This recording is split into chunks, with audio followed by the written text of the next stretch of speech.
Yeah.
Vaishnava घरी देव सुखावला, वैष्णवा घरी देव सुखावला, नवजाय दवडूनी बाहेरी घातला, देव म्हणे माझे पुरतसे कोड, संगती गोड या वैष्णवांची, जरी देव नेवोनी घातिला दुरी, जरी देव नेवोनी घातिला दुरी, परतोनी पाहे तव घरा भीतरी, देव म्हणे माझे पुरतसे कोड, संगती गोड या वैष्णवांची, कीर्तनाची देवा कीर्तनाची देवा आवड मोठी, एका जनार्दनी पडली मिठी, देव म्हणे माझे पुरतसे कोड, संगती गोड या वैष्णवांची, विठ्ठल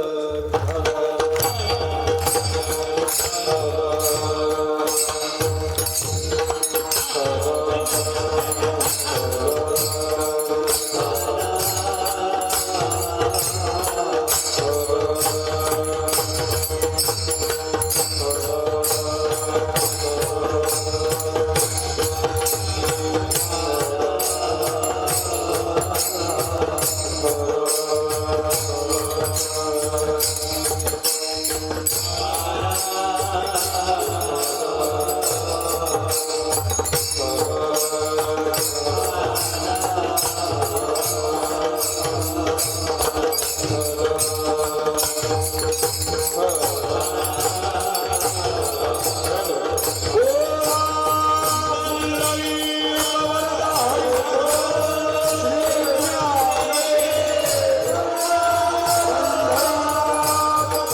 वैष्णवा घरी देव सुखावला, नवजाय दौडोनी बाहेरी घातिला. देव म्हणे माझे पुरतसे कोड, संगती गोड या वैष्णवांची. महायोग पीठे तटे भीमरथ्यां, वरम पुंडरीकाय दातुं मुनींद्रे. समागत्य तिष्ठन् त्वमानन्दकन्दं, परब्रह्मलिङ्गं भजे पाण्डुरङ्गम्. ब्रह्मानन्दं परमसुखदं केवलं ज्ञानमूर्तिं, द्वन्द्वातीतं गगनसदृशं तत्त्वमस्याभिलक्षणम्. एकं नित्यं विमलमचलं सर्वधी साक्ष्यभूतं, भावातीतं त्रिगुणरहितं सद्गुरुं तन्नमामि. कैलासराणा शिवचंद्रमौळी, फणींद्रमाथा मृगुटी जळाळी. कारुण्य सिंधो भवदुःखहारी, तुझ विण शंभो मज कोण तारी. सर्वमंगल मांगल्ये शिवे सर्वार्थ साधिते, शरण्ये त्र्यंबके गौरी नारायणी नमोस्तुते. रामाय रामभद्राय रामचंद्राय वेदसे, रघुनाथाय नाथाय श्री सीताय पतये नमः. दक्षिणे लक्ष्मणो यस्य, वामे तु जनकात्मजा, पूरतो मारुति यस्य, त्वं वन्दे रघुनन्दनं. लोकाभिरामं रणरङ्गधीरं, राजीवनेत्रं रघुवंशनाथं. कारुण्यरूपं करुणाकरन्तं, श्रीरामचंद्रं शरण्यं प्रपद्ये. ज्या ज्या ठिकाणी मनदाय माझे, त्या त्या ठिकाणी निज रूप तुझे. मी ठेवितो मस्तक ज्या ठिकाणी, तेथे तुझे सद्गुरु पाय दोन्ही. स्वये भानु जो भानु आराधिला, तयाचे कुळी दीपको दिव्य झाला. हरी भक्ती लागो नितारी समजता, नमस्कार माझा श्री सद्गुरु एकनाथा. पांडुरंगा करू प्रथम नमः, हे पांडुरंगा करू प्रथम नमः, हे पांडुरंगा करू प्रथम नमः.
प्रपादाने कथेचा विस्तारू बाबाजी सद्गुरु दास तुका.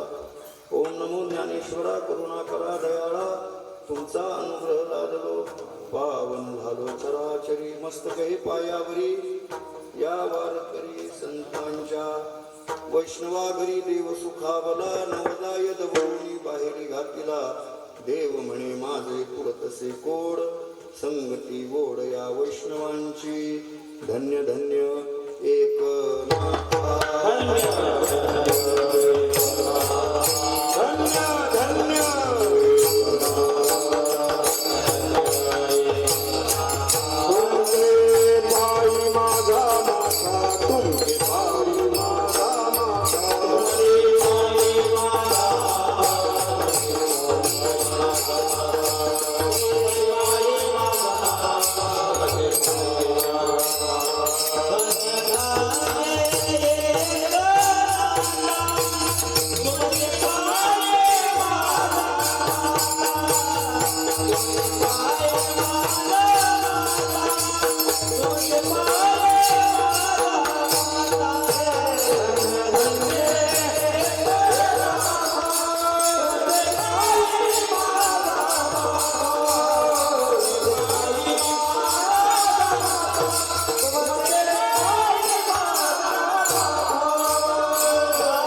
धन्य धन्य एक नाथा तुमचे पायी माझा माथा दासो पंतांचा अभिमान गेला घेताची दर्शन वैष्णवा घरी देव सुखावला नवजाय दवडोनी बाहेरी घातिला देव म्हणे माझे पुरतसे कोड संगती गोड या वैष्णवांची प्रस्तुत प्राप्त प्रसंगी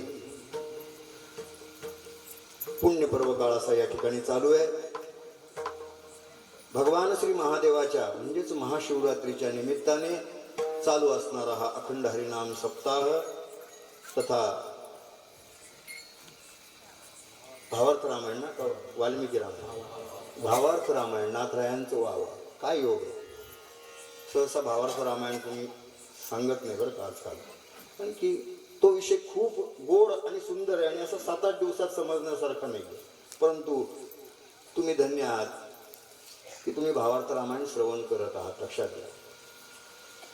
म्हणून चालू असणारा अखंड हरिनाम सप्ताह तथा सकाळच्या सत्रामध्ये भावार्थ रामायण आहे दुपारच्या सत्रामध्ये भोजन आहे प्रवचन आहे नाही हरकत नाही बरोबर हरिपाठ आहे वा वा 2 वेळेस रामायण वा बरोबर आहे व्हायला पाहिजे ना म्हणून रामायण आहे हरिपाठ आहे भोजन आहे आणि त्यानंतर विद्वान मी सोडून विद्वान महाराज मंडळींचे कीर्तन आहेत ठीक आहे. म्हणून तुम्ही भाग्यवान आहात. श्री क्षेत्र विहिगाव या ठिकाणी येण्याचा 2 मिनिटात परिहार देतो आणि लगेच आपल्या अभंगाकडे बोलूयात. तुमच्यामध्ये येऊन मी काय परिहार देणार ठीक आहे परंतु या ठिकाणी येण्याचा योग आला तुमच्या सर्वांच्या भेटीचा योग आला दर्शनाचा योग आला आणि खास करून सद्गुरू श्री नाना महाराज असतील सद्गुरू संत श्री काका महाराज असतील आणि अशा थोर पुरुषांच्या दर्शनाचा योग या ठिकाणी माझ्या जीवनामध्ये आला. मी भाग्यवान आहे. धन्य आज दिन संत दर्शनाचा.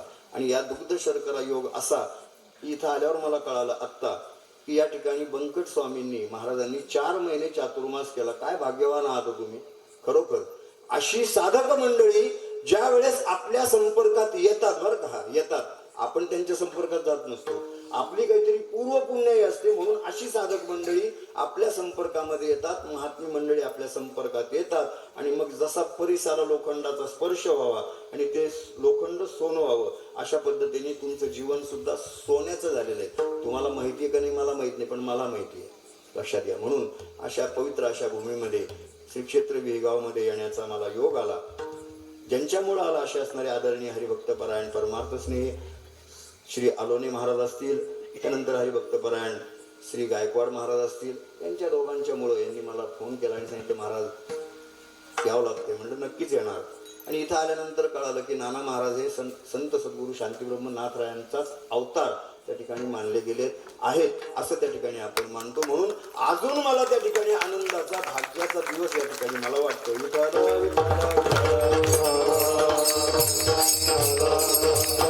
2006ला अगदी ओझर तर मी काका महाराजांना बघितलं बरं का. सद्गुरू श्री काका महाराज पैठणला आले होते आणि आल्यानंतर गावातल्या मंदिरात आमचं साल चालू होतं. 2006ची गोष्ट आहे.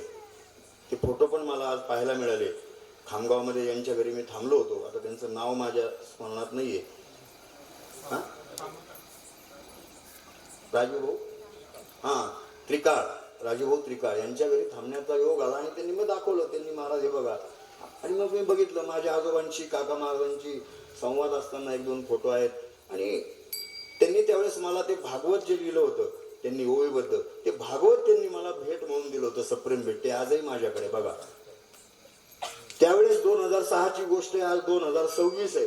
20 वर्षानंतर आज पुन्हा त्या ठिकाणी महाराजांनी मला सेवेकरता बोलवलं. हा एक सुवर्ण योगच म्हणावं लागेल. विठाला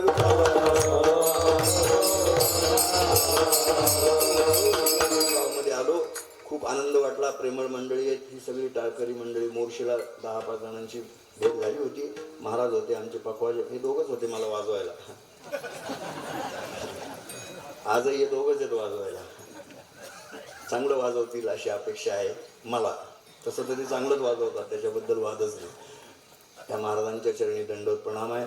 ही सगळी टाळकरी गुणी मंडळी आहेत, सगळी संस्था सुटलेली मंडळी आहेत. इथं आल्यावर योगेश महाराजांची भेट झाली. एक गोष्ट लक्षात ठेवा बरं का, तुम्हाला जर साधक किंवा चांगला सज्जन माणूस जर बघायचा असेल ना, तर ज्याच्या चेहऱ्याकडे बघितल्यानंतर तुम्ही किती रागात असू द्या, तुम्ही किती टेन्शन मध्ये असू द्या, पण त्याच्याकडे बघितल्यानंतर जर तुम्ही स्मित हास्य केलं किंवा तुमचं सगळं टेन्शन विसरून गेलात, समजायचं तो माणूस साधक आहे, सज्जन आहे बरं का. ही सरळ सरळ ओळख आहे.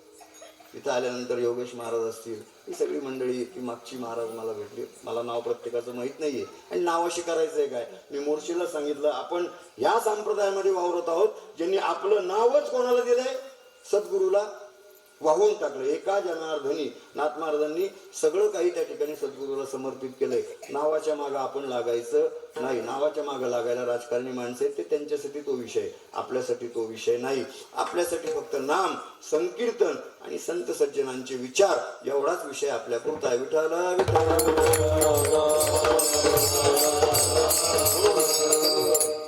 टाळकरी मंडळीच्या चरणी, उपस्थित सर्व श्रोते सज्जनांच्या चरणी, सद्गुरूंच्या चरणी, भगवान महादेवाच्या चरणी, नाथरायांचा वंशज, नाथांचा सेवक म्हणून या नारदाच्या गादीवरून दंडवत प्रणाम करतो आणि कीर्तन रूपी सेवेकडे वळूयात. विठाला विठाला विठाला. तुम्हा सर्वांच्या सेवेसाठी अभंग कोणाचा आहे? शांतीब्रह्म संत सद्गुरू नाथरायांचा. नाथराय काय सांगतायत? वैष्णवा घरी या अभंगात जर सरळ सरळ, आपण थोडासा नवीन आहे वाटतं तुम्हाला, हा पाठातला नाहीये, पण तसं जर पाहिलं तर पाठातला पण आहे, पण तसं जर पाहिलं तर पाठातला नाही पण आहे. ठीक आहे. परंतु या अभंगाकडे जर सरळ सरळ बघितलं, आपण जर भावार्थ बघायचा जर प्रयत्न केला, तर या ठिकाणी नाथ महाराज कोणत्या ठिकाणी भगवान परमात्मा विसावतात, राहतात, सुखावतात, याचा पत्ता नाथ महाराजांनी दिलेला आहे. आणि लक्षात घ्या, आणि शेवटच्या चरणात नाथ महाराज देवाची आवड सांगून या ठिकाणी थांबतात. विठाला ज्यावेळेस साधकाकडे देव येतो, ज्यावेळेस वैष्णवाच्या घरी देव येतो आणि वैष्णव त्या ठिकाणी देवाला सांगतात की देवा आता तुम्ही जा. जसं तुकोबा म्हणले, देव घ्या देव घ्या, बरोबर आहे.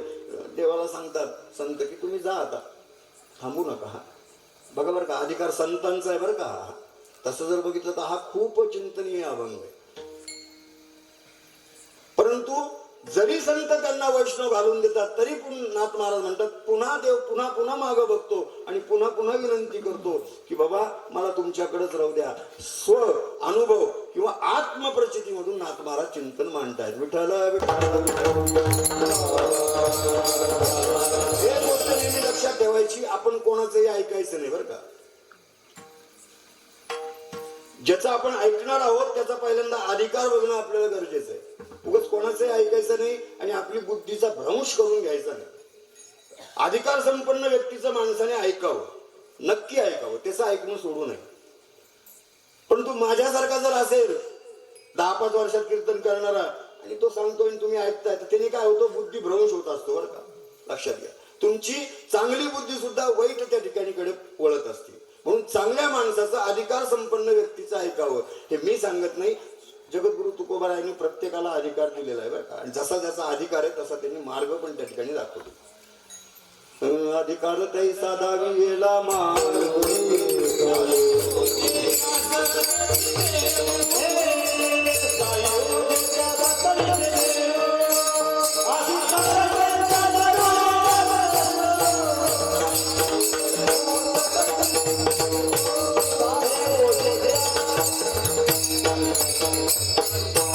अधिकार तैसा दाविला मार्ग चालता हे मग कळो येते चालता हे मग कळो येते ज्याचा जसा अधिकार आहे तसं त्या ठिकाणी सांगितलेलं आहे. म्हणून मी मनाचं सांगत नाही तुकोबारायाने ते नाथांचा अधिकार बघायचा जर असेल तर माझ्यासारख्या तुमच्यासारख्या मूढमती माणसाच्या किंवा छोट्या अगदी छोट्या आपला तो आधी आपल्याला ते हेच नाही योग्यताच नाही आपली.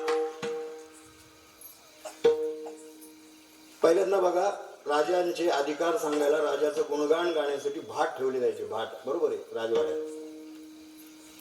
तसंच नाथांचा अधिकार जर श्रवण करायचा आहे नाथांचा अधिकार जर आपल्याला ऐकायचा आहे तर माझ्यासारख्याच्या वाणीतून ऐकण्यापेक्षा साधू संतांच्या वाणीतून ऐकलेलं श्रेष्ठ ठरेल सार्थ ठरेल. मग कोणाच्या वाणीतून ऐकायचा संतांचा अधिकार संतांच्याच वाणीतून ऐकला पाहिजे तर तो सार्थ आहे. नाथांच्या बद्दल अनेक ठिकाणी साधू संतांनी लिहून ठेवले तुकोबारायांनी ठेवले पण जास्त करून आमच्या श्रीमंत श्री निळोबाराय महाराजांनी लिहून ठेवले. लक्षात घ्या निळोबाराय महाराज म्हणजे आपल्या या वारकरी संप्रदायातले सगळ्यात शेवटचे संत बर का.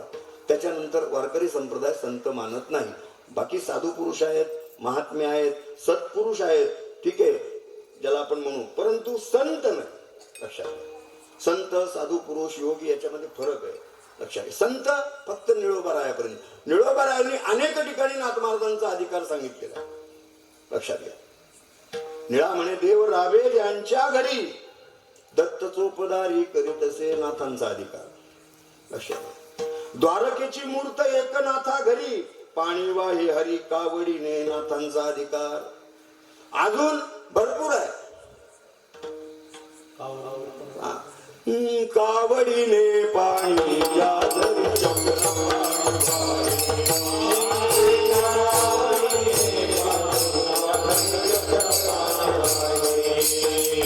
कावडीने पाणी जागरी चक्र पाणी वाळे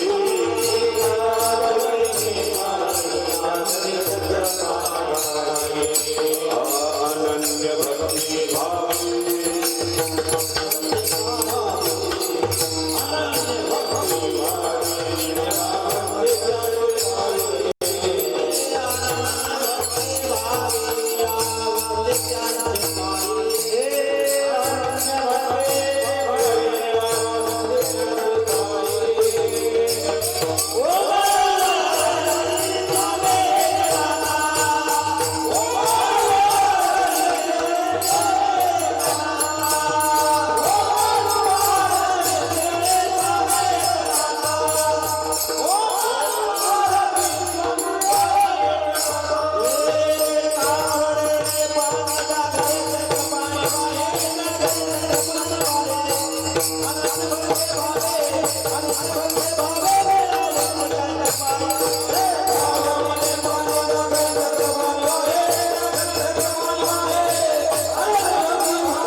अधिकारी बर का.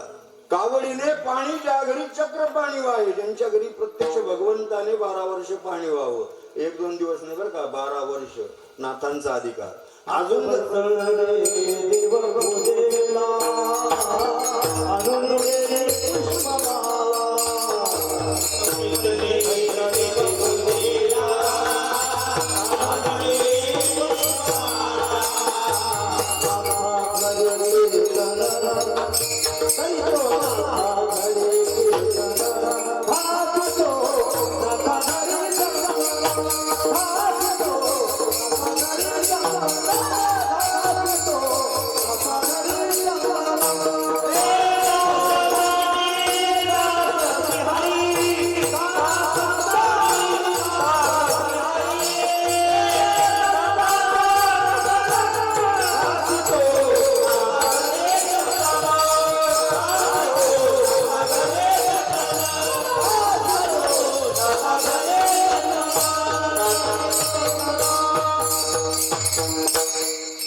महत्वाचा बरं, नाथांचा अधिकार.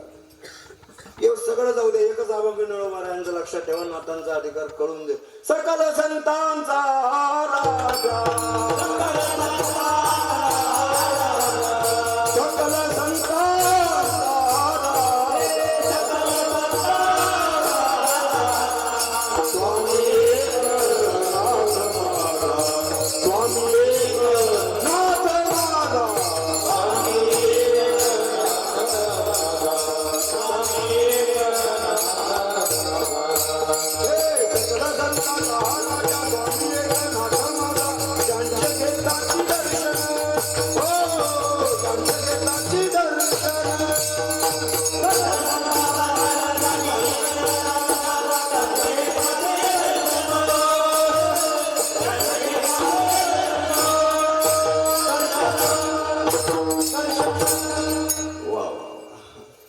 ज्यांचे घेताची दर्शन, नाथांचा अधिकार. सकळ संतांचा राजा नाथांना म्हणलं. हा वारकरी संप्रदाय दोनच राजे मानतो बरं का फक्त, किंवा दोनच संतांना राजा म्हणले. आपल्याला काही संतांमध्ये भेद करायचा नाहीये, पण प्रमाण आलंय, विषय आलाय म्हणून सांगतो. पहिले राजे वारकरी संप्रदाय कोणाला म्हणतात?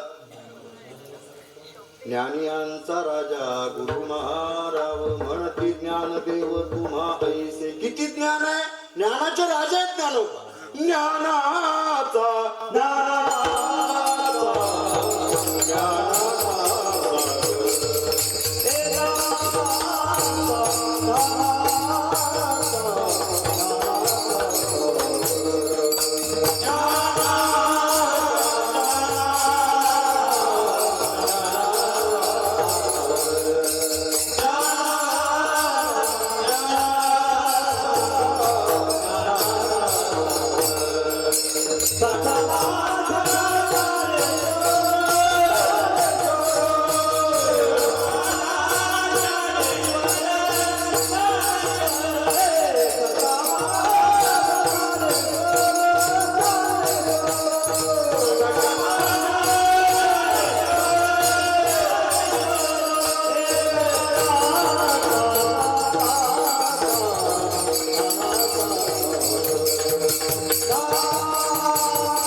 आमची माऊली ज्ञानोबर आहे, त्याच्यानंतर ज्ञानच नाही. लक्षात घ्या. म्हणून तर ज्ञानदेवी प्रगट झाली आहे ना. नामदेवराव उगाच म्हणत नाहीत, भाव धरून या वाचे ज्ञानेश्वरी, कृपा करी हरी तयावरी, कृपा करी. नाथ महाराज म्हणतात, नामा म्हणे ग्रंथ श्रेष्ठ ज्ञान देवी, एकतरी ओवी अनुभवावी. नामदेवराय म्हणतात. लक्षात उगाच नाही, ज्ञानाचा सागर ज्ञानोबा आहे म्हणून त्यांना ज्ञानाचा राजा म्हणले किंवा राजा म्हणले, ज्ञानी याचा राजा. आणि दुसरे राजे त्या ठिकाणी वारकरी संप्रदाय म्हणतो, ते म्हणजे आत्ता कोण? आत्ता मी जे सांगितलं, सकल संतांचा राजा म्हणजे नाथ महाराज. ते नाथ महाराज आपल्याला आज घेतलेल्या चिंतनाच्या अभंगामध्ये पहिल्या चरणामध्ये सांगतात. वैष्णवा घरे Hare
सुखावला.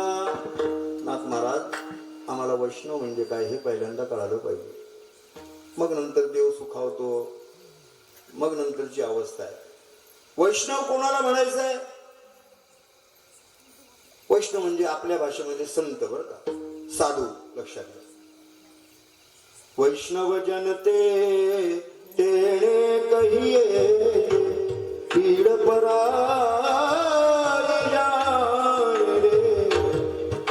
पर दुखे उपकार करे तो ये मन अभिमान न माने रे.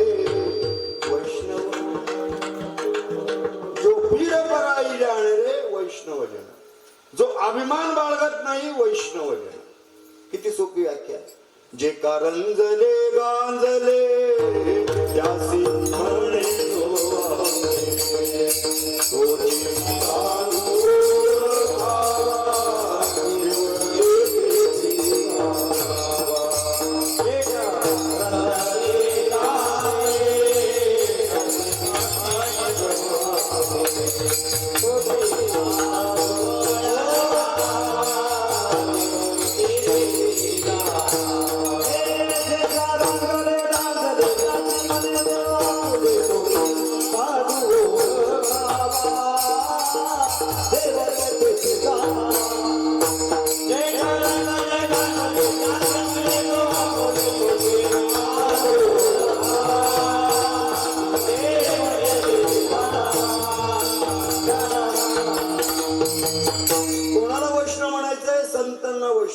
साधूला वैष्णव म्हणायचं, बरं का, लक्षात घ्या. जो पीड पराई जाणारे वैष्णव. ज्याला प्रत्येकामध्ये भगवान परमात्म्याचं दर्शन घडतं तो वैष्णव. देवते संत, देवते संत निमित्त त्या प्रतिमा. लक्षात घ्या. ज्याला प्रत्येकामध्ये, जीवात तर आहेच बरं का, पण अगदी वृक्षवल्लीमध्ये सुद्धा ज्याला भगवंताचं दर्शन घडतं किंवा तो भगवंत स्वरूपच आहे असं तो मानतो आणि व्यवहार करतो, तो वैष्णव. विष्णू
वैष्णव कोणाला म्हणायचं ते सांगतोय तुम्हाला.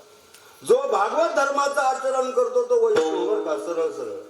मी सांगत नाही, नाथ महाराज सांगतात. भागवत धर्म करिता भक्ती निर्मळ होय चित्तवृत्ती. लक्षात घ्या. पुढं आपल्याला जायचं नाही, तो विषय आपला नाहीये. पुढं अजून सांगितलं तर पुढे विषय वाढत. वेळेचं बंधन आहे, 10 वाजता थांबायचंय, बरोबर आहे. भागवत धर्म करिता भक्ती, वैष्णवाची व्याख्या सांगितलेली आहे नाथांनी. जो भागवत धर्माची भक्ती करतो. भागवत धर्म म्हणजे काय वेगळा कोणता धर्म आहे का? नाही. भागवत धर्म म्हणजे हाच आपला वारकरी संप्रदाय. विठ्ठल विठ्ठल हा भागवत धर्म आपल्याला काय शिकवतोय? साधू संतांनी काय शिकवलंय? सर्वाभूती राम देहा देही एक. सूर्यप्रकाशक सहस्त्र रश्मी जो हे अंगीकारतो तो वैष्णव, बर का. साधू संतांनी नाथांनी उगाच सांगितलं नाही, मी सुरुवातीला सांगितलं आत्मप्रचितीमधून नाथ महाराज चिंतन मांडतात आपल्यासमोर. लक्षात घ्या, शास्त्र प्रचिती, श्री गुरु प्रचिती आणि आत्मप्रचिती. प्रचिती प्रकार आहे, तिकडे आपल्याला जायचं नाही, त्या प्रकाराकडे गेलो तर अजून वेळ जाईल. थोडक्यात सांगतो, शास्त्र प्रचिती, शास्त्राने जे ज्ञान होईल ती शास्त्र प्रचिती आहे. श्री गुरुच्या कृपेने जे ज्ञान होईल ती श्री गुरु प्रचिती आहे. आणि आत्मप्रचिती आपला आपल्यालाच कळणं बरं का. आपुली आपण करा सोड, आपुली आपण करा सोड,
म्हणजेच आपुली आपण करा सोडवण. नाथांनी स्वतः अनुभव घेतला आणि मग आपल्याला सांगितलं. संतांचं लक्षणच आहे, वैष्णवाचं लक्षणच आहे, केले आणि मग सांगितले.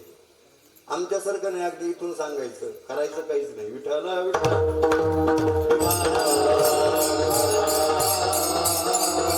आम्हाला हरिपाठही पाठ नसतो, पण आम्ही कीर्तनात हे जोर लावून सांगतो, हरिपाठ कीर्ती मुक्ती काय,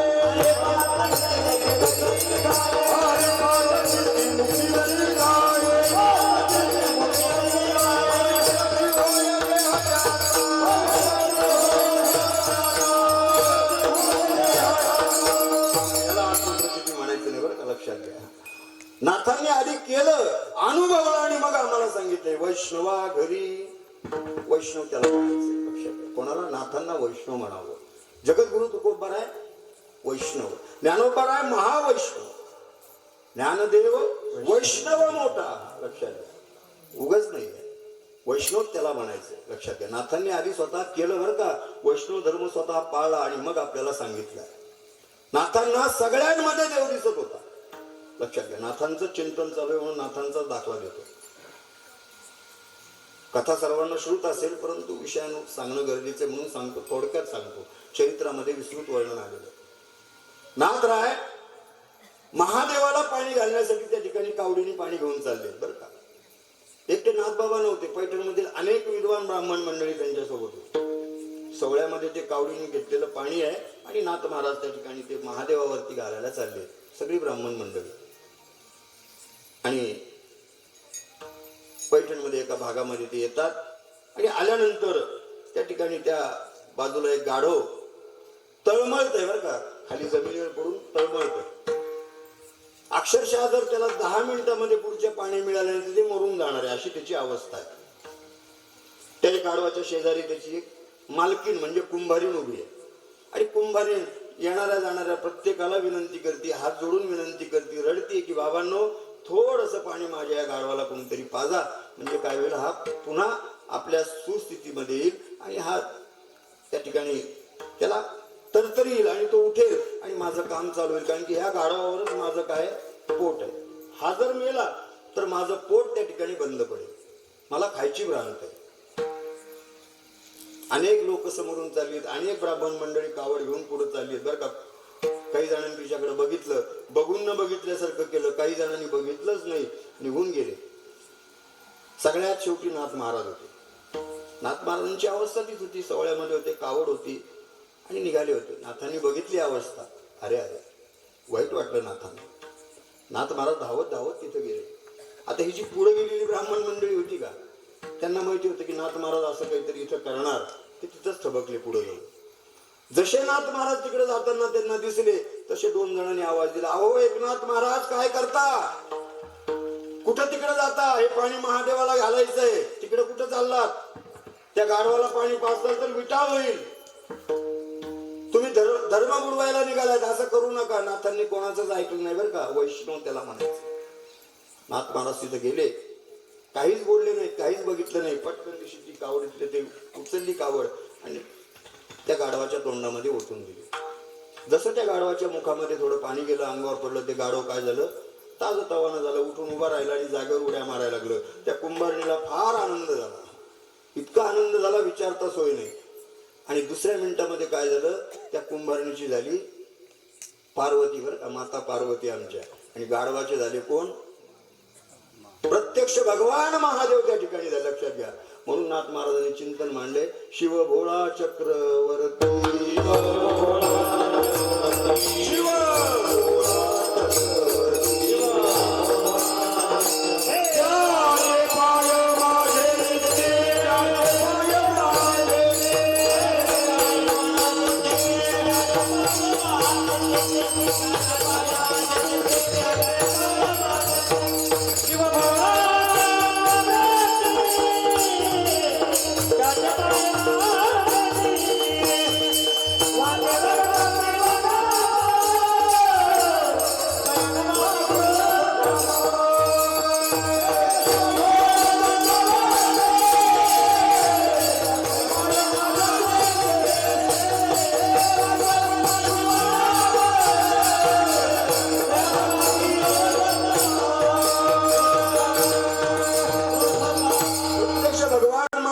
दर्शन त्या ठिकाणी भगवान नाथ महाराजांचं झालं. महादेव आहेत, पार्वती आहेत, आणि मग नाथ महाराज शिव भोळा चक्रवर्ती. अहो नाथ महाराज शिव किती भोळा आहे. नाथ महाराज म्हणतात, फक्त मी गाढवाला पाणी पाजलं तर त्यांनी मला दर्शन दिलं, इतका शिव भोळा आहे बरं का. त्याच्याच निमित्ताने हा सप्ताह चालू आहे म्हणून सांगितलं, इतका तो भोळा आहे. किती, गाढवाला पाणी जर पाजलं तुम्ही तर तो तुम्हाला प्रसन्न होईल. पण त्याच्यासाठी नाथ महाराजांसारखं वैष्णव व्हावं लागलं बरं का. विठ्ठल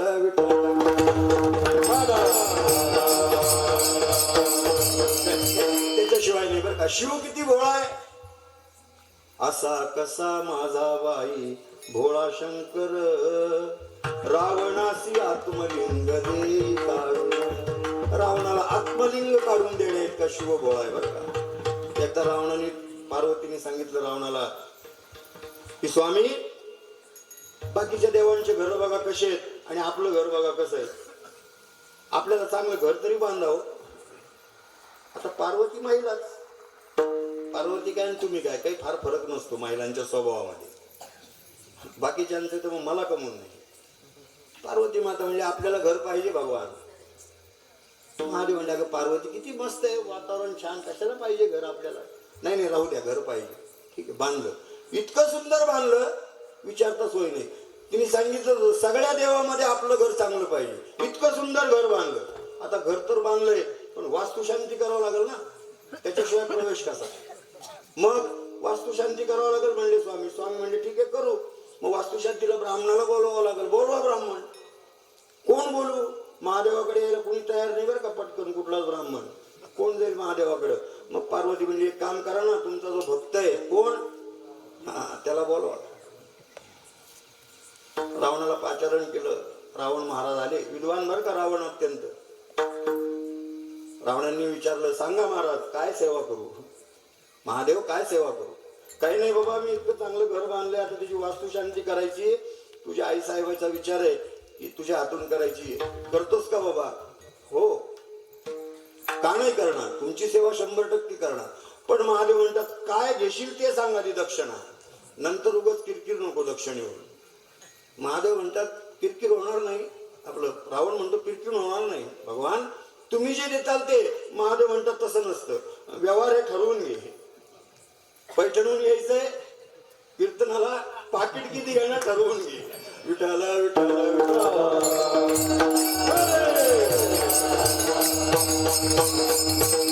तसं काही झालं नाही बरं का.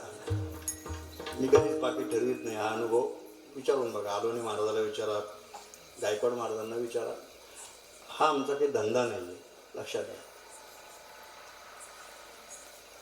ज्या संतांनी कीर्तनाला आल्यानंतर गुळाची ढेप आणि साखर वाटावी त्या संतातल्या कुळातला मी, बरोबर आहे.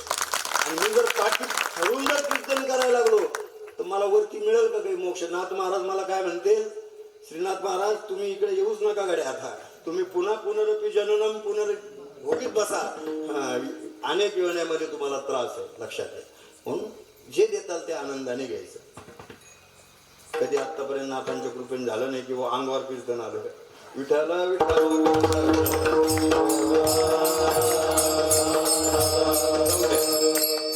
मी सांगतो शिव किती भोळा आहे. आणि पुन्हा वैष्णवाकडे तोच विषय चाललाय आपला. दक्षिणा ठरली काय, तू जे म्हणशील ती किती, कार्यक्रम झाल्यावर घ्या, म्हणजे कार्यक्रम झाल्यावर ठरवा. मी मागल, ठीक आहे, मागशील ना, पण नक्की. मस्तपैकी 3 दिवसात वास्तू शांती होती. इतकी सुंदर वेद त्या ठिकाणी, 4 वेद, सगळ्या शास्त्राने पुराणाने रावण विद्वान होता, लक्षात घ्या. फक्त एकच चूक झाली. ही आपल्याकडून किती चुका होत्या त्याचा नेम नाही, पण एक चूक झाली बघा काय झालं. म्हणून माणसाने जीवन जगत असताना चूक होऊ नये अशा पद्धतीने जगावं. निरोप द्यायचा वेळ आला, रावणाने सगळी सामुग्री जमा केली त्या ठिकाणी आणि म्हणला आता येतो भगवान, येतो आता. महादेव म्हणले बरं ठीक आहे जा, पण पार्वती माता अहो थांबा, दक्षिणा. बर बर बर, किती द्यायची दक्षिणा तुला सांग. रावण म्हणतो द्या तुम्हाला जी योग्य वाटत. नाही नाही तू सांग. बघा मी मागल ती द्यावं लागेल. ठीक आहे, तू मागशील ती शब्द शब्द वचनानं मोडी बोलिले, ते संतांचं आणि देवाचं लक्षण आहे. जो तू म्हणशील ती. बघा परत माग फिरताल भगवान नाही फिरणार. मग दक्षिणाच द्यायची ना, तर पहिले एक काम करा, हे जे एवढं सुंदर घर बांधलंय तुम्ही महाल, तो मला देऊन टाका. रावण म्हणे तथास्तु. भगवान महादेव म्हणतात तथास्तु, लगेच तुझा, हे तुझं. अजून एक राहिलंय मागायचं. आता पार्वतीच्या लक्षात आलं बरं का हा काय मागणार आहे. ती म्हणते हे वरदान त्याला देऊ नका बरं का, ही दक्षिणा त्याला देऊ नका. महादेव म्हणतात गेला शब्द, काही मागू दे देणार. पुन्हा एकदा रावण म्हणतो बघा बरं का भगवान, माग सरकता मी नाही माग सरक. मग तुमच्या शेजारी जी बसली आहे का ती मला देऊन टाका. म्हणजे कोण, माता पार्वती. लक्षात घ्या, इतके भगवान त्या ठिकाणी महादेव भोळे आहेत. विठाला विठाला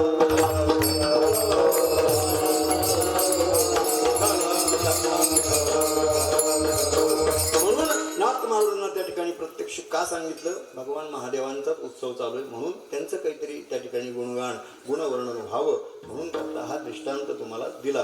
कथेच्या अनुसरून, कीर्तनाच्या विषयाच्या अनुसरूनच होता, कीर्तनाच्या बाहेर नव्हता बरं का, लक्षात घ्या. म्हणून त्या ठिकाणी नाथ महाराजांना दर्शन झालं. वैष्णवा घरी, वैष्णव बरं का, विठ्ठल विठ्ठल.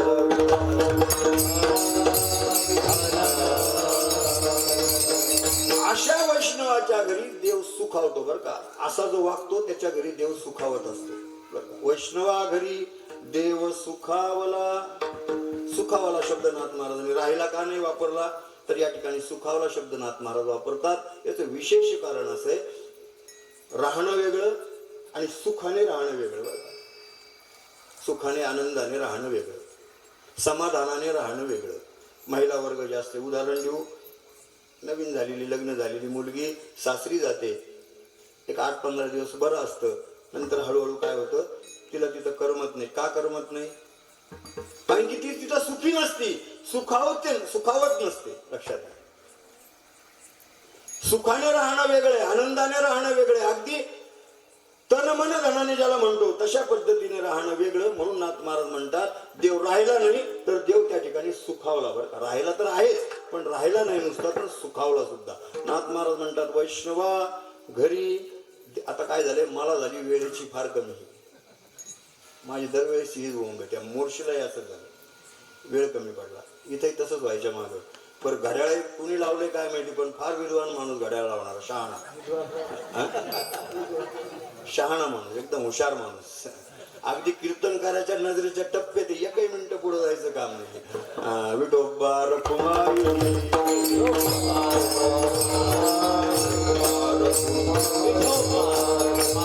विठोबा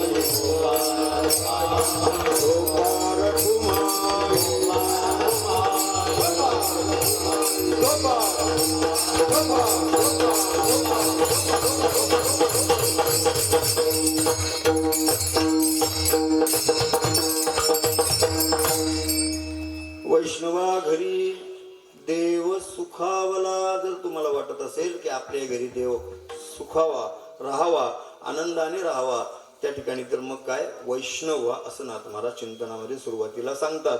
वैष्णवा घरी देव सुखावला, नवजाय दवडोनी बाहेरी घातला. देव म्हणे माझे पुरतसे कोड, संगती गोड या वैष्णवांची. देव म्हणे माझे पुरतसे कोड, हा शब्द महत्वाचा.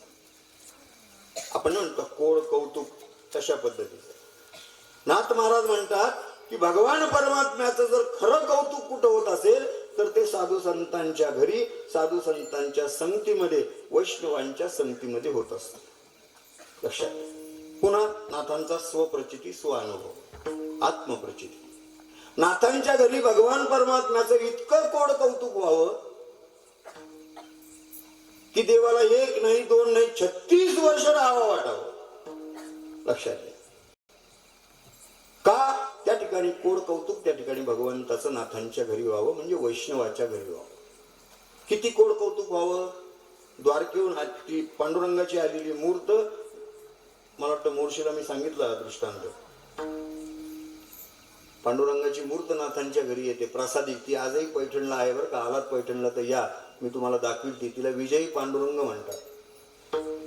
पांडुरंगाची मूर्त आहे, परंतु एरवी पांडुरंगाचे हात कसे आहेत? असे आहेत कटेवर, दोन्ही पण ना, बरोबर आहे. परंतु पैठणच्या विजयी पांडुरंगाचं महत्व असे की एक हात त्या पांडुरंगाचा असा आहे बरं का. लक्षात ठेवा. का असं आहे? याचं कारण असं आहे की नाथ महाराजांनी तिचं कोड कौतुक इतकं केलं की भगवान परमात्मा देहभान विसरले, सगळं विसरून गेले आणि असा हात ठेवायच्या ऐवजी असा ठेवून दिला बरं का. आजही तसाच आहे. विठ्ठला विठ्ठला विठ्ठला. नाथांच्या घरी ती मूर्त आली.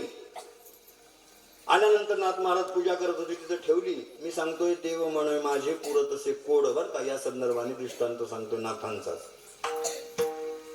घडलेली घटना आहे नाथांच्या जीवनामध्ये. मूर्त आली, नाथांनी त्या चौरंगावर ठेवली, दर्शन केलं, हार घातला, आपली हातली पूजा आवरली, बाहेर आले. तोपर्यंत तो सावकार त्या ठिकाणी हात जोडून नाथांची प्रतीक्षा करत होता. तोपर्यंत गुळ आलं, पाणी आलं, पाणी पिला आणि बसला.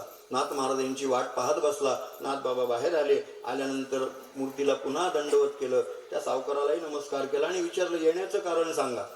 सावकार म्हणले नाथ महाराज तुमचं खूप नाव ऐकलं आणि या मूर्तीने मला असा दृष्टांत दिलाय की मला नाथांकडे पैठणला घेऊन चल, म्हणून करता मी इथे घेऊन आलो, हिचा स्वीकार करा. नाथ महाराज म्हणले स्वीकार करतो.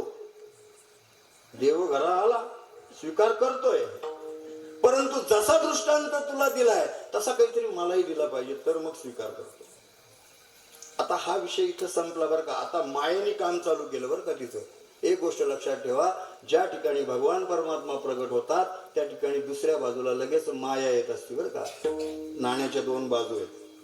माया तेथे उपजली.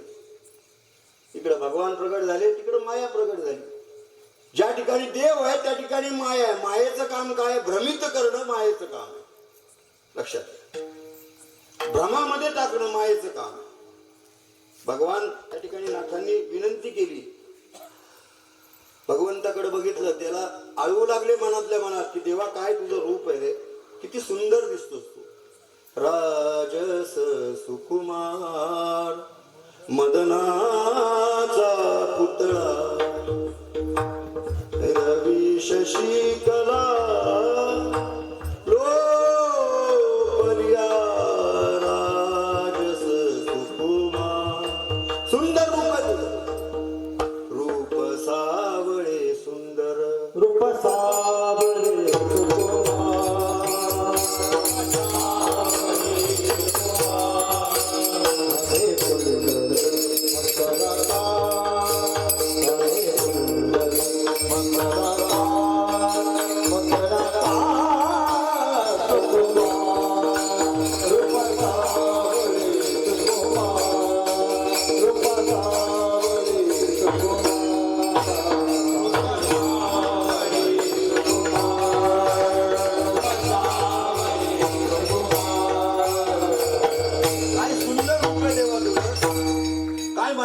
की तू माझ्याकडे आज आलास. वा वा वा देवा, एक विनंती आहे बाबा. काय?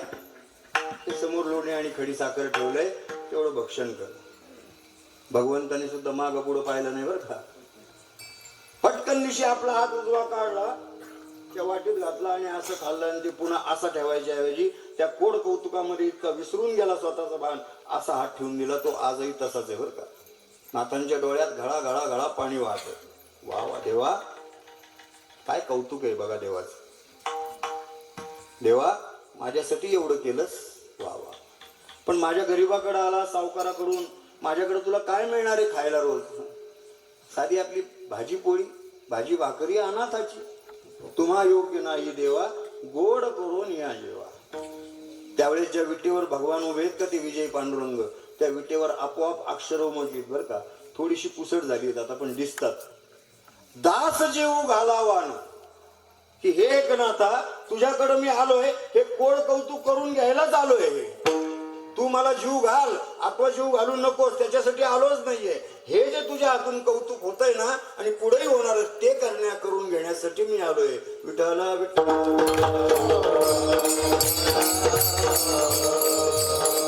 नाथांनी केलंय कौतुक, म्हणून नाथांच्या घरी 36 वर्ष राहिलाय. आमच्या जनाबाईने सुद्धा कोड कौतुक केलं, म्हणून जनाबाईचे जात त्यांनी काय केलंय, आमच्या नामदेवरायाच्या हातून दूध पिलाय. कौतुकच ना, कोड कौतुकच आहे देवाचं, आणि देवाने केलेलं भक्ताचं. नामदेवरायाची आई म्हणते, काही खोटं बोलतोस ना मा, कुठं देव दूध पित असतो काय? नामदेव महाराज म्हणतात, छोटे होते, अगं आई खरंच देव दूध पिलाय ग, खोटं बोलू नको ना मा, मी तुला फटके देईल. थांब बाबाला सांगते. बाबाला सांगितलं. बाबा म्हणतात, अरे नामा, हे सगळं दूध कोणासाठी? तुझ्यासाठीच आहे. खरं सांग, तू पिलास का? आई, मी दूध पिलो नाही हो, दूध खरंच देव पिलाय. मला पिऊन दाखव बरं उद्या. ठीक आहे. नामदेवरायांना काय माहिती. गेले नामदेवरायांनी त्याप्रमाणे दुधाचा लोटा हातामध्ये घेतला, गाडवा, गेले भगवंताच्या पुढे बसले. त्यांचं काय रोजची भाषण ते केलं आणि भगवंताला आळवू लागले. भगवंत पण नामदेवरायांकडे बघून हसू लागले, कौतुकाने भारून गेले. आणि नामदेवराय शेवटी म्हणले, देवा आता एक काम कर, एवढा गडू कालच्या सारखा पिऊन टाक बाबा दुधाचा. देव म्हणतो, अरे नामा, येडा झालास काय? रोज रोज प्यायला मी रोज नसतोय, मी कधीतरी येत असतो, आणि ते पण फक्त तुझ्यासाठी येत असतो. नामदेवराय म्हणले, मला ते बाकी ज्ञान वगैरे मला काही सांगू नको, ते मला कळत नाही. माझे आई वडील म्हणतात मी खोटं बोलतोय, ते दूध पिऊन टाक. देव म्हणला, मी आज येणार नाही. नामदेवराय म्हणले, तू जर आला नाही ना तर मी माझं डोकं तुझ्या इथं फोडू, तुला काय करायचं ते कर. देव म्हणतात. नामदेवराय डोकं फोडायला सुरुवात करतात. एक 2-3 वेळेस फोडल्यावरती कवळी त्वचा नामदेवरायांची कोस पडली आणि रक्त ज्यावेळेस वाहू लागलं, त्यावेळेस देव पटकन दिशी विटेवरून खाली आले. नामदेवरायांच्या कपाळाखाली हात लावला, नामदेवरायांना उचललं आणि म्हणले, आण बाबा तो लोटा. कोड कौतुक बरं का. आण तो लोटा तुझा इकडं. घेतला, गाटा गाटा पिले बरं का, आणि लोटा खाली ठेवून दिला. आणि नामदेवरायांना सांगितलं, नामा आज आलो, आता याच्या पुढे असा आग्रह करू नको बाबा, हे दर्शन फक्त तुझ्यासाठी आहे, हा अधिकार फक्त तुला आहे. बाकीच्या तुझ्यामुळे बाकीच्यांना दर्शन होतंय, त्यांना अजून अधिकार प्राप्त झालेला नाहीये माझ्या दर्शनाचा. हे कोड कौतुक पाहण्याचा अधिकार कोणाला आहे? फक्त वैष्णवांना आहे, संतांना आहे. विठ्ठल विठ्ठल.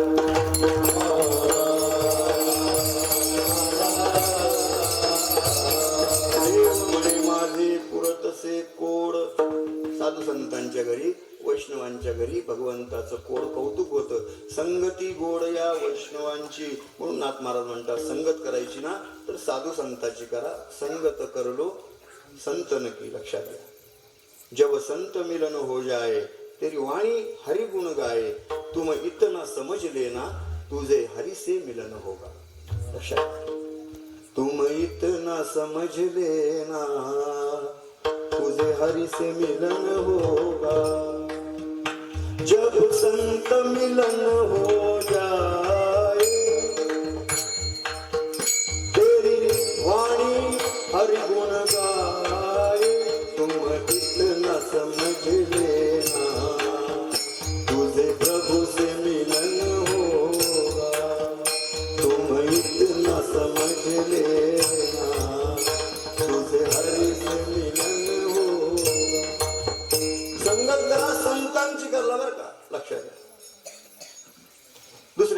संगत करायची नाही. जीवन जगत असताना काही ज्या मूलभूत गोष्टी लक्षात ठेवायच्या त्यातली ही एक आहे. चांगल्या माणसाची संगत करताल तर जीवन चांगलं होईल. कीर्तनाला येत आहेत, पारावर बसलेली 4 माणसं म्हणतात, कुठं जाता महाराज कीर्तनाला? काय ते कीर्तन, बसा इथं आमच्यापाशी जरा अर्धा तास, 10-5 रुपयाचा फायदा होईल. कीर्तन ऐकून काय मिळणार आहे? पटकन जर तुम्ही तिथं बसले, तुमची संगत चुकली, मग पुढे तुम्ही कीर्तनाला कधीच इकडे तुमचे पाय वळणार नाही. तुमचे पाय तिथं जाऊन बरोबर तिथं वळणार. लक्षात घ्या. तुमच्या खिशात कधीच हरिपाठ नसणार, तुमच्या खिशात असणार हा इकडे काय म्हणतात मला माहित नाही, आमच्या तिकडे त्याला पत्ते म्हणतात, इकडे काय म्हणतात काय माहिती. आमच्या वारकऱ्याच्या खिशात असेल काय? हरिपाठ असेल समोर. बघा माझे आहे, आता मी काही वारकरीचे म्हणून तसं नाही, पण माझे आहे, तुमचे आहे, तुमचे आहे. बघा महाराजांच्या, योगेश महाराजांच्या खिशात हरिपाठ, आपल्या खिशात हरिपाठच मिळालं का? आपल्याला संगत कोणाची आहे? संतांची आहे, वैष्णवांची आहे, साधूची विचार आहेत, नाथांचं भागवत आहे, तुकोबारायांचा गाथा आहे, माऊलीची ज्ञानेश्वरी आहे, याची संगत आहे आम्हाला. त्याच्यामुळे आमच्या खिशामध्ये कधी तुम्हाला बाकीचं दिसणार नाही. आमच्या खिशात तुम्हाला दिसला तर हरिपाठ दिसेल, गीता मंदिराची डायरी दिसेल. हा बरोबर आहे ना? तारखा घ्यायला महाराजांच्या खिशात विठाला विठाला संगत करा, साधूची संगत करा, साधूची संगत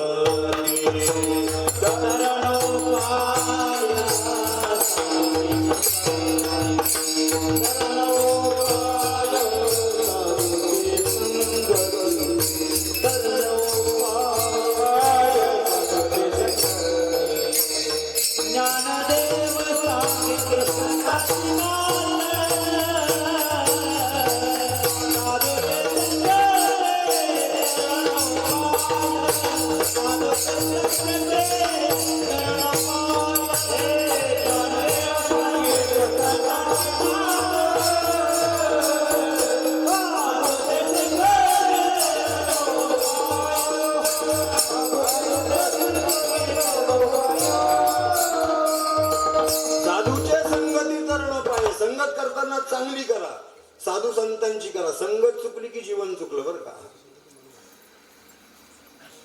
एक माझा मित्र आहे महाराष्ट्रातला, लग्नच होईना, आता फार मोठा प्रश्न आहे लग्नाचा सध्या सगळीकडे बरं का. आमच्या फक्त ब्राह्मणातच नाही, आता सगळीकडेच झाली पंचायत. नाही सगळी आपण सगळी एकच आहे उगा म्हणाय, पण आपण वैष्णवच सगळे. कोणी राहिला असेल तर त्याच्याकडे विचाराकडे बघू नका, त्याला वाईट वाटत.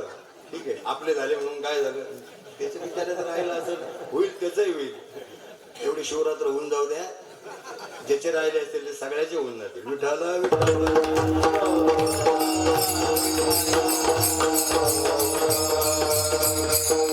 होऊन जातील, पण त्याच्यासाठी संगत मात्र वैष्णवाची करा बरं का, संतांची करा.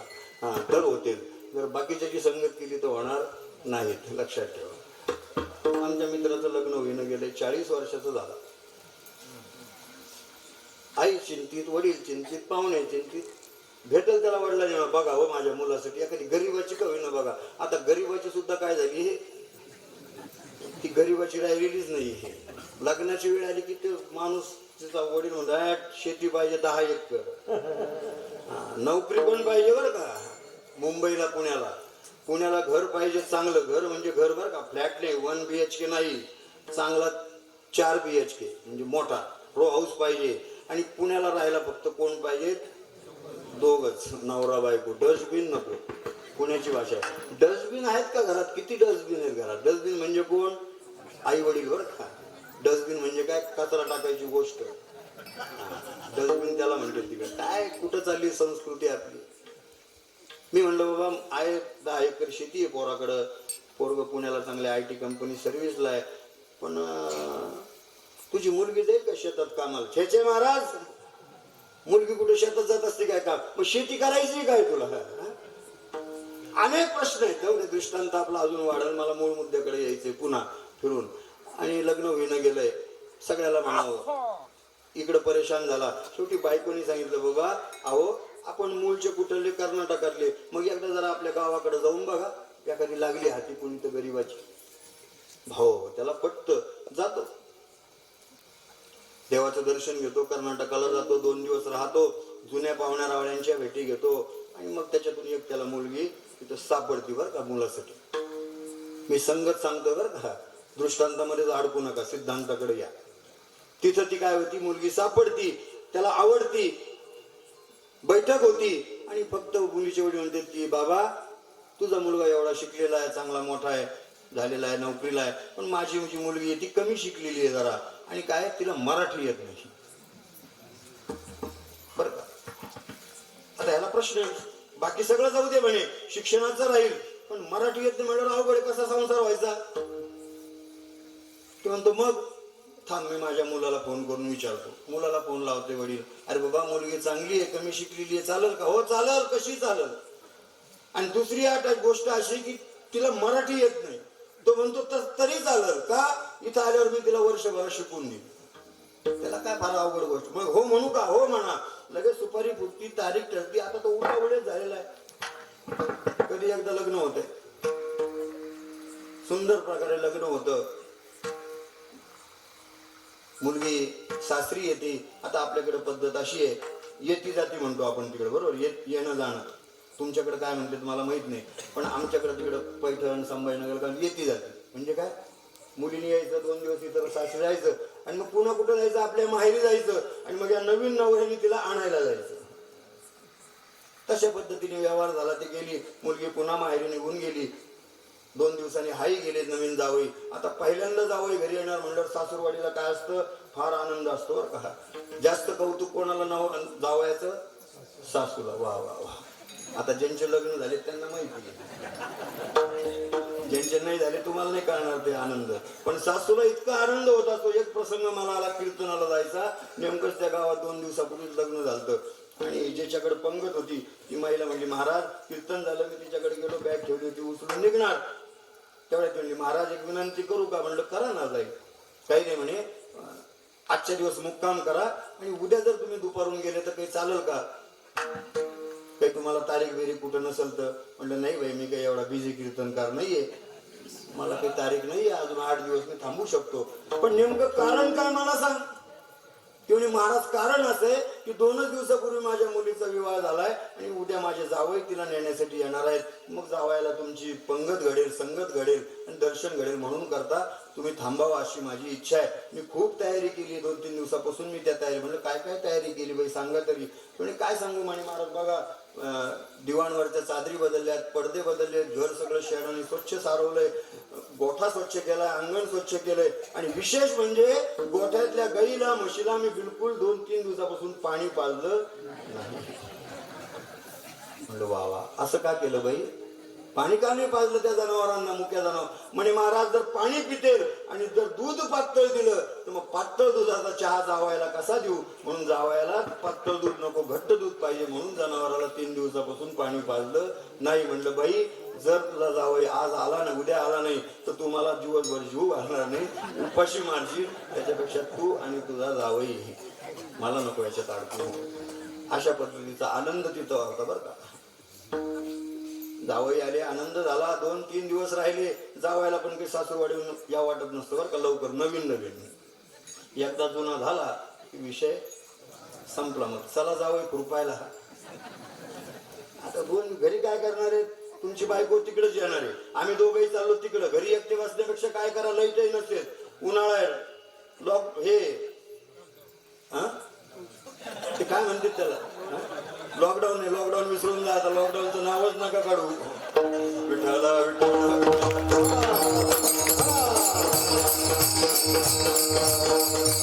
काय शेटडाऊन म्हणतात, काय म्हणतात ते, टीव्ही नाही चालू, त्याच्यापेक्षा चला शेतात. म्हणून जास्त दिवस जावायने सासूरवाडीत राहू नये बरं का. गेला त्या दिवशी मुक्काम आणि दुसऱ्या दिवशी लगेच उचलायचं, किती भारी असलं तरी सुद्धा बरं का.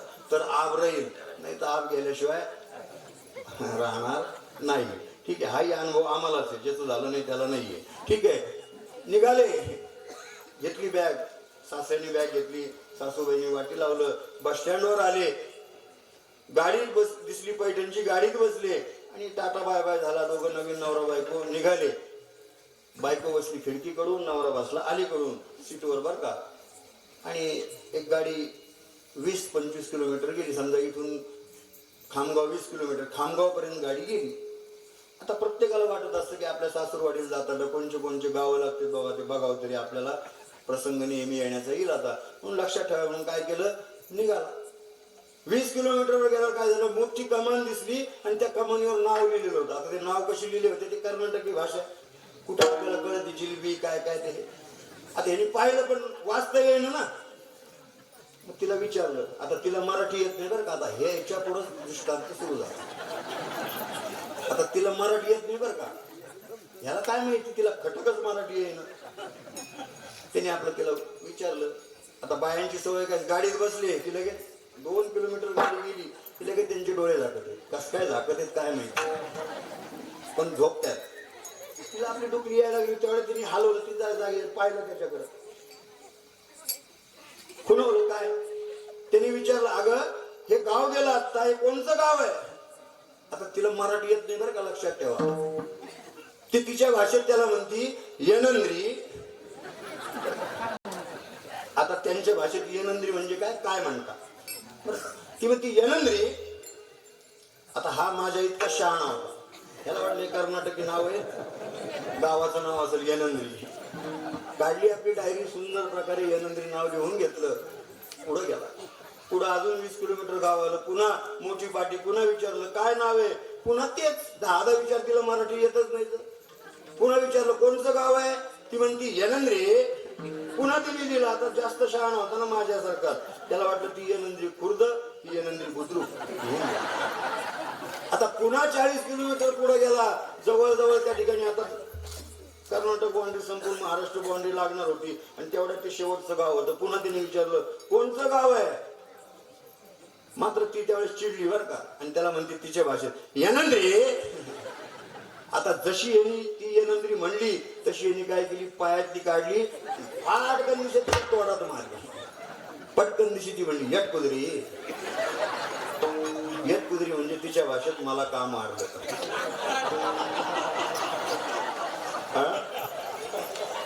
काय झालं मला, येत कुदरी. आता पुढं त्यांचं काय झालं हे मला माहित नाही, हे बाबासाहेब महाराज इंगड्यांना माहिती. विठाला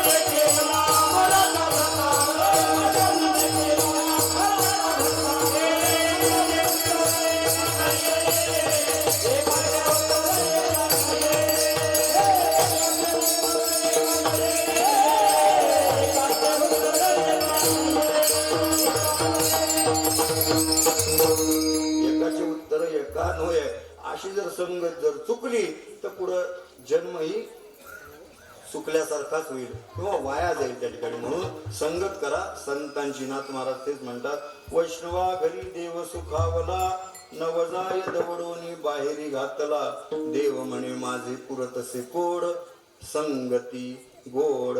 या वैष्णवांची सरळ सरळ म्हणतात. दुसरं तिसरं चरण, जरी देव निवडी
मध्ये सांग, जरी देव नेवोनी घातिला दुरी, परतोनी पाये तव घरा भितरी.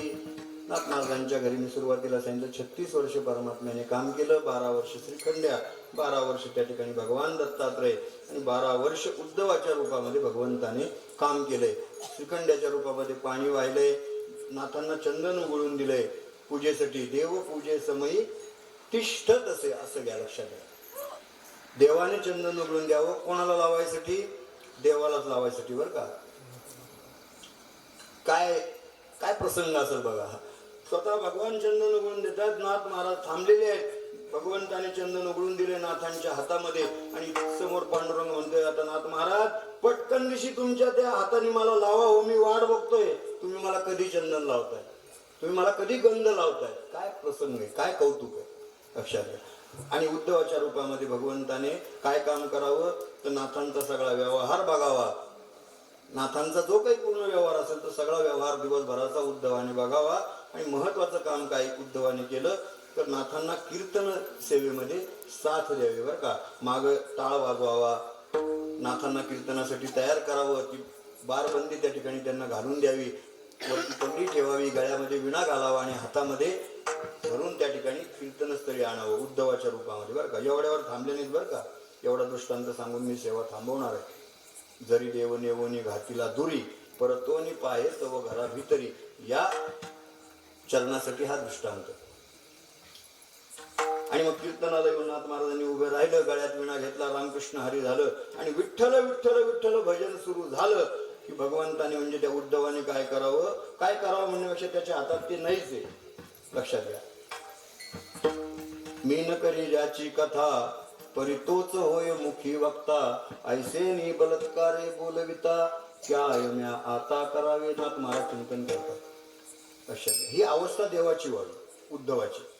कारण की देवाला काय आवडतं? आवडे देवासी तो ऐका प्रकार, नामाचा उच्चार रात्र दिवस. नाथ महाराजांसारख्या वैष्णवाच्या मुखातून जर भगवंताचं त्याचं नाव येतंय ते देवाला अत्यंत आवडतं बरं का. देव तल्लीन होऊन जात असतात, देवभान विसरून जात असतात. हीच अवस्था तिथं काय उद्धवाची व्हावी. उद्धवाच्या रूपामध्ये सेवा करायला आले, पण त्या ठिकाणी ज्यावेळेस विठ्ठल विठ्ठल विठ्ठल भजन नाथांनी सुरू करावं त्यावेळेस उद्धवाचं ते रूप गळून जावं आणि प्रत्यक्ष भगवान परमात्म्याचं रूप त्या ठिकाणी प्रगट व्हावं. आणि मग हातामध्ये टाळ आहे आणि मग उद्धवाने जोर जोरात उड्या माराव्यात बरं का. म्हणजे कुणी देवाने नाथांच्या पाठीमागं रोज हा प्रकार चालू.